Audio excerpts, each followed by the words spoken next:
Hello everybody, welcome back to the channel. It is me, Jordan Young, aka Sneakernomics, and in today's episode, we are talking about sneaker trends that Nike tried to push really hard that didn't come off. If you like sneakers and sneaker related content, feel free to hit that subscribe button, and if at any point you happen to like this video, feel free to demonstrate that like through that little like button down there. Go on, give it a wee tap. Now, just because I think these sneaker trends kind of flopped this year doesn't mean I don't like these sneakers, doesn't mean I think you shouldn't buy these sneakers. In fact, I think you should buy what you like and wear what you like. These are all just my opinions. You are welcome to disagree. Right, so let's get into it. The first sneaker trend that I think Nike pushed really hard for this year that flopped big time was the Air Jordan 2, particularly the high. When you think about it, the Jordan 2 is a great candidate to be the next it sneaker.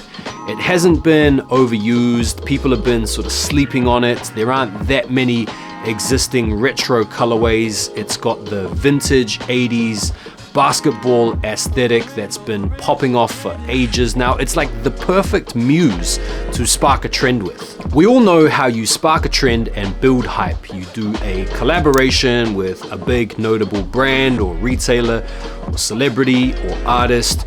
You give that sneaker to a whole bunch of celebrities so that they can wear it and show it off, and then you produce that sneaker in incredibly limited quantities, make it very difficult for the public to get, build hype up around the release, and then boom, you've got yourself a hyped up sneaker or a new trend, or both. They really went hard this year on Jordan 2 high collabs. They gave everybody out there a chance to do a collab on the Jordan 2 high. But none of them really worked. You can find all of them for retail or even under. A lot of them sat on shelves and didn't move and ended up going on sale. Air Jordan retro collaborations have got no business going on sale. I think people just can't move past the bowling shoe association. There's just something about the Jordan 2 high that people can't really jive with. Now, I'm not hating on the 2 high. I have quite a few pairs of 2 highs myself, and I happen to really like the 2 low as well. All I'm saying is that the Jordan 2 trend didn't happen. Next up, we've got the Air Max 1. Now, I know a lot of you might be thinking, hang on a sec, man, don't diss the Air Max 1. It's an all-time classic.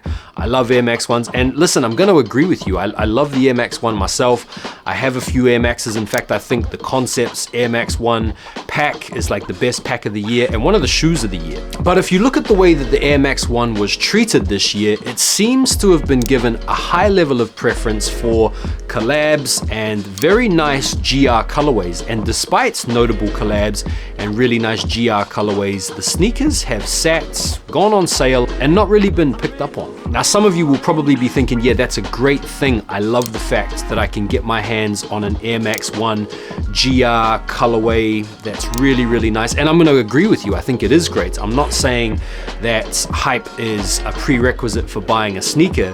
What I am saying though is that given the recipe for hype and trend success, and given the conspicuous nature in which Nike followed that recipe, the Air Max 1 hasn't taken off in a way that I think they might have thought it would have. Consider the Travis Air Max 1. The Travis effect is pretty much a shoe-in, pardon the pun, when it comes to sparking a sneaker trend. You can pretty much credit Travis with sparking or being a big part of the reason why SBs took off and why Jordan 1 lows have become so popular. But even the Travis effect doesn't seem to have been able to carry over onto the Air Max 1.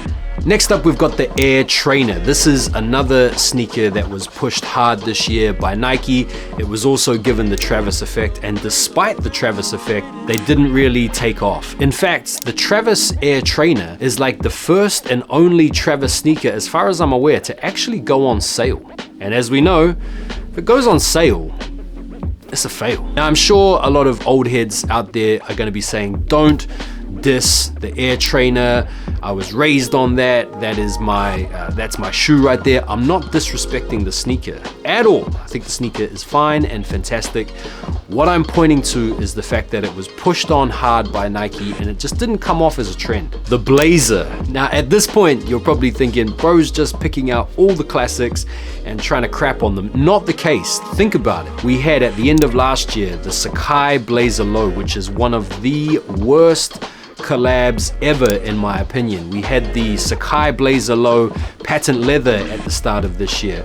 We had the acronym Blazer Low with that extra TPU attachment. We had the off-white Blazer Low, which in my opinion is probably one of the worst off-whites ever.